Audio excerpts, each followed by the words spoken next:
CBI మాజీ joint director JD Lakshminarayana unsuccessful రాజకీయ జీవితంలో మళ్లీ కొత్త రూటు వెతుక్కున్నారు. ఏపీ మాజీ సీఎం జగన్మోహన్ రెడ్డి, కర్ణాటక మాజీ మంత్రి గాలి జనార్దన్ రెడ్డిని అరెస్ట్ చేయడం ద్వారా సిబిఐలోనూ, సామాన్య జనంలోనూ డేరింగ్ అండ్ డాషింగ్ అధికారిగా పేరు పొందిన లక్ష్మీనారాయణ తర్వాత స్వచ్ఛంద పదవీ విరమణ చేసి రాజకీయాల్లోకి ఎంట్రీ ఇచ్చారు. 2018లో వీఆర్ఎస్ తీసుకున్న వెంటనే ఆయన పవన్ కళ్యాణ్ నేతృత్వంలోని జనసేనలో చేరారు. 2019లో ఆ పార్టీ తరఫున విశాఖ లోక్సభ స్థానానికి పోటీ చేసి 2,80,000 ఓట్లు సాధించిన జేడీ స్వల్ప తేడాతో ఓడిపోయారు. ఎంత మంచి వ్యక్తి అయినా పాపులారిటీ లేకపోతే, డబ్బులు ఖర్చు పెట్టకపోతే మన వ్యవస్థల్లో గెలవరని ఆనాటి ఫలితం చెప్పకనే చెప్పింది. కొంతకాలం ఏ పార్టీలో చేరకుండా ప్రజలకు మేలు చేసే కార్యక్రమాలు చేపట్టిన లక్ష్మీనారాయణ 2024 ఎన్నికల ముందు మాత్రం జై భారత్ నేషనల్ పార్టీని స్థాపించారు. పార్టీ చాలా చోట్ల పోటీ చేసినా ఘోర పరాజయం పాలైంది. జేడీ స్వయంగా విశాఖ ఉత్తర నియోజకవర్గం నుంచి పోటీ చేసి ఓడిపోయారు. గత 6 నెలలుగా జేడీ పైనమెటు అన్న చర్చ కొనసాగుతూనే ఉంది. తాజా సమాచారం ప్రకారం జేడీ లక్ష్మీనారాయణ మళ్లీ జనసేన వైపు చూస్తున్నారు.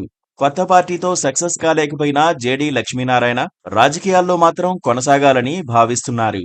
క్షేత్రస్థాయిలో ప్రజల మధ్య తిరిగి వారి సమస్యలను తెలుసుకున్న అనుభవం ఆయనకుంది. పైగా ఒక ఎన్జీఓ ద్వారా ఆయన అనేక సేవా కార్యక్రమాలు నిర్వహించి ప్రజలకు చేరువయ్యారు. ఈ క్రమంలో లక్ష్మీనారాయణకు ప్రజల్లో మంచి పేరు ఉండడమే కాకుండా ఏదొక విధంగా జనంతో కనెక్షన్ కొనసాగించాలన్న తపన ఉంది.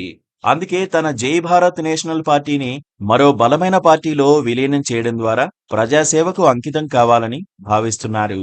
లక్ష్మీనారాయణకు జనసేనాని పవన్ కళ్యాణ్ అంటే తొలి నుంచి అభిమానమే.